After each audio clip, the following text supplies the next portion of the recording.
Gary offered to write the obituary for Dad with input from Brant, Arnold, and Daryl.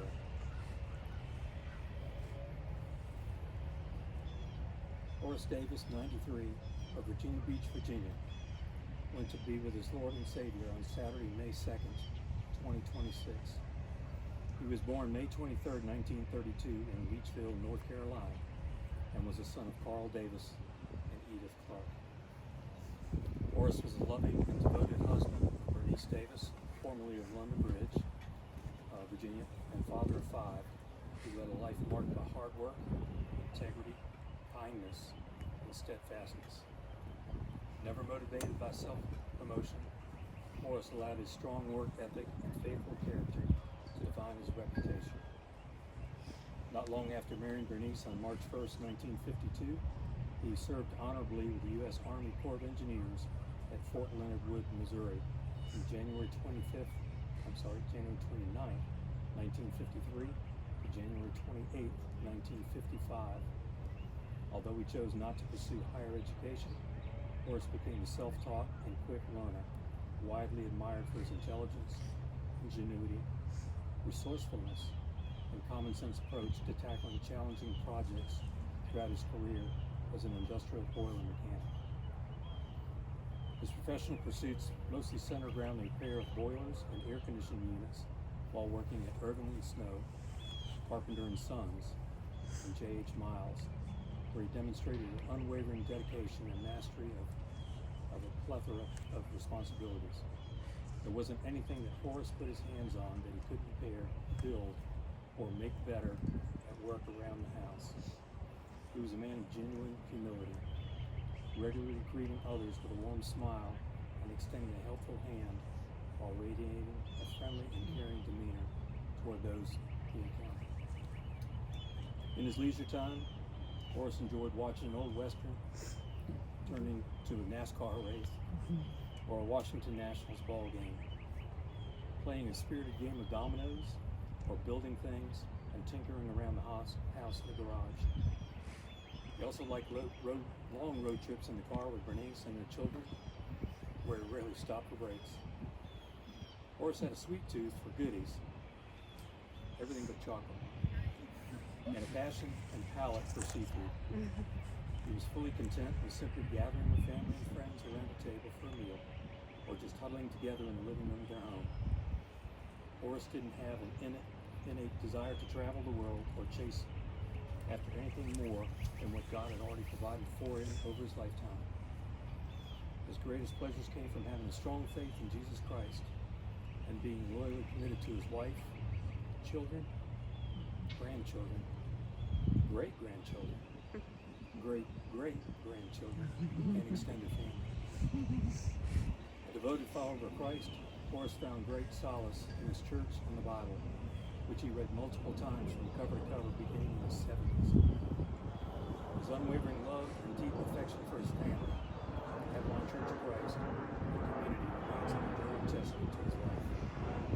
The legacy of Horace Davis would be forever preserved in the memories and hearts of those who were fortunate to know and love him and follow his exemplary example. Horace was survived by his children, son Brantley and Sue Davis, daughter Carmel, son Daryl and Diana Davis, and daughter Anita and Gary Vanderzeel, as well as his grandchildren Matthew Davis, Crystal, along with Mark Matthews, Christy, along with Daniel Green, Douglas Austin, Jenny Davis, and Brittany and Joel Jacobson. Also his great-grandchildren, Jacob Reeves, Dustin, his wife Samantha Matthews, Elena, her husband Robert Young, Dean Weatherly, Ireland Davis, Maya Jacobson, and Noah Knox. Additionally, his great-great-grandchildren, Brandon McCure, Bradley Matthews, Arabella Young, Nathan Matthews, and Eleanor Matthews. Horace was preceded in death by his wife, Bernice Davis, daughter Cindy, Austin, granddaughter Carrie, Jack Ross, as well as his parents, Carl Davis Sr. and Edith Clark, his sister Joyce, husband Tommy in school, and brothers Winfred, Hope Davis, and Carl Jr. Davis Jr.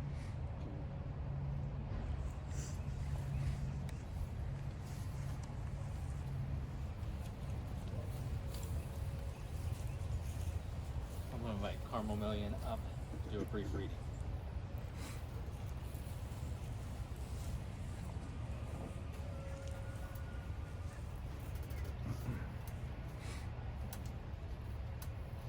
This is actually a reading from Daryl I wanted to share. Dad did not prepare me for a world of hate, jealousy, envy, greed, wickedness, competition, the pursuit of material things, but for love, family, honesty, integrity, stoicism, a hard day's work, being genuine to myself, humility, humor, forgiveness. He taught me by his example of unconditional love, not measured or devolved out according to my deeds, but simply his love for me. That stays with me always, Daryl. I'd just like to add that my dad was so loving, it's just hard to put it into words, but he meant the world to all of us.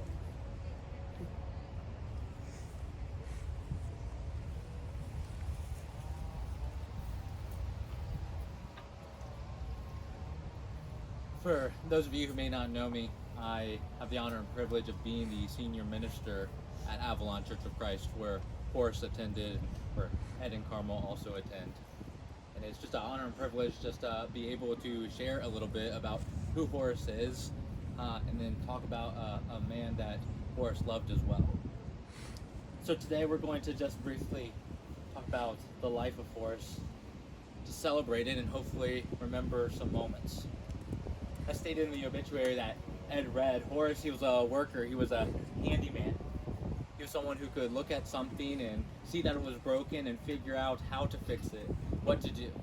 I like to think that Horace was the type of individual when he walked into Lowe's or Home Depot and a young guy approached him, said, "Sure, how can I help you?" I'd like to think he's like, "Son, I know better than you." But I also know that Horace was a very humble man.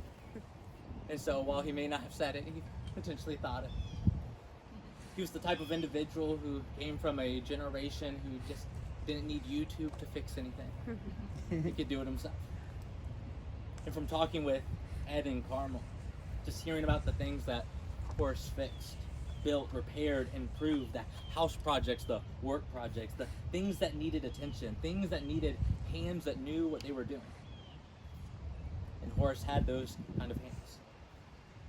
Hands that worked, repaired, served, hands that made things better. And I think that tells you something about this man. Because a life is not only measured by what someone says, a life is measured by what someone faithfully does day in and day out, year in and year out, even sometimes without any recognition. I feel like that was Horace. There's just different things about him, and even serving as his pastor, and while I didn't get to know him to a large extent, it was still cool of just walking in the room and he'd make eye contact with you. He'd give you a light little smile, a nod of acknowledgement. I was like, man, this was enough. You felt seen.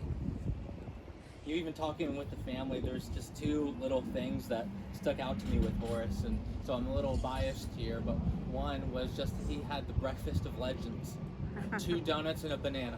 I'm like, man, that is, it might not be the best from the nutritional standpoint, but man, what a legend. Another one that stuck out, and you'll obviously know where my heart is from here, is we have a young daughter named Riven, and hearing Carmel talk about Horace preparing ice cream the old way, cranking that thing and making things for his grandchildren, and just the joy. But I thought the ice cream thing was a perfect example. I think there's something beautiful about that image, because creating ice cream the old school way with that crank, it takes time. It takes patience. It takes work. It's not just grabbing something out of the freezer. It's slow. It's hands-on.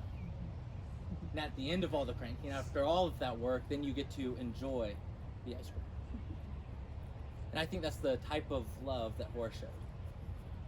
Not always loud or dramatic, but steady, practical, hands-on, present. And so sometimes love looked like fixing what was broken. Sometimes love looked like working hard. Sometimes love looked like making ice cream for your grandkids, giving a quiet smile to the preacher. You see, these memories are parts of the gifts that remains, the memories of the love that was shared. So today we're not just grieving death, but we get to remember a phenomenal man, a life that mattered, that was loved, and honestly, a life that will be missed. It's an interesting irony, but death has this sort of odd way of making us understand and realize how precious life is. It reminds us that every day that we have is a gift. It reminds us that the people in our lives are a gift. It reminds us that the small little moments are not as small as we think they are. Because when asked, those are the first moments that come to our mind. When I was asking Carmel, what's one of the favorite stories that you remember? It was the ice cream. It was not this huge thing, this small little memory tucked away of remembering how her dad loved her kids well. It's the breakfasts, the projects, the smile, the ice cream, the conversation, the ordinary days, and suddenly those things become the treasures. See, death also reminds us of something else. It reminds us that life, it's uncertain. We don't know what tomorrow will bring.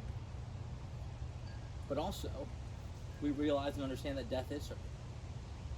That all of us at some point, we will move beyond this world and into the next. And when we think about that moment and when we stand in this reality, we need, to be honest, more than memories. Memories are precious, but they're not strong enough by themselves to carry the weight of death. We need hope. And not just this shallow hope, we need a hope that can stand at the graveside and still speak truth and just encourage those who are dealing with loss. And so I want to read some of the words by the greatest man to ever live by the name of Jesus. In John chapter 14, verses 1 and 2, he said to his disciples, "Let not your hearts be troubled. Believe in God, believe also in me. In my Father's house are many rooms. If it were not so, would I have told you that I go to prepare a place for you?"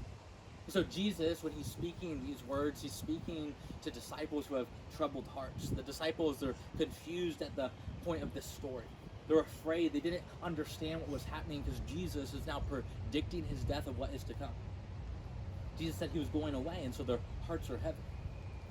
And so as they're wrestling with what this new reality will bring in the weeks ahead, Jesus, he doesn't dismiss their sorrow. He doesn't say there isn't anything to be sad about. What he ends up saying is, trust me. Believe in me. And then he says there's this promise, I'm going ahead of you to prepare a place in my Father's house.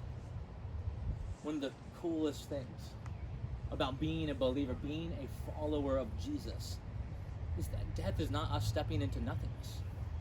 It's not that we close our eyes and there's suddenly nothing there. It's not us being lost. There's not an end to our story when we go into the ground.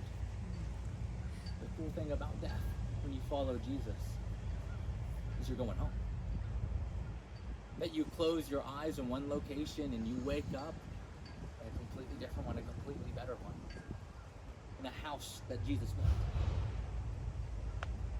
And that home is only possible because Jesus made a way. Because Jesus paid a price. Jesus prepared the place, opened the door, and said, come on in. You see, Horace got to open his eyes to a beautiful sight.